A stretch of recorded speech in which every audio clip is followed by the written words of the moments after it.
respect. Hashtag respect. Okay.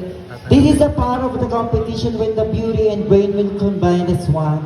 The hashtag that I pick is hashtag respect. You know what, ladies and gentlemen, to this kind of competition, kailangan nun natin ng respeto ng bawat isa. Dahil kailanman, kung wala ka rin respeto sa bawat isa, dahil lagi nating tatandaan ng radyo manonood, ang respeto ay hindi yung natin hinihingi, kusang ibinibigay yan ng mga taong nakapalibot sa'yo. Dahil lagi nating tatandaan, if you want to be respect, just to be respected. Dahil kailanman, ladies and gentlemen, kung may respeto ka sa isang tao, walang aapak sa'yo ni naman. Dahil kapag namayapa ka na dito sa mundo, kapag nakapikit na ang inyong mga mata, kapag nakastraight na po ang inyong mga paa, kahit ano man ang kahit gaano ka man kaganda, kung may respeto ka, ayan ang may iwang legasiya sa mga nakakasama mo at nakakahalamuha mo sa buhay. Yun lamang po, lagi natin tatandaan, no more, no less. Because the more you talk, the more you mistakes. Thank you.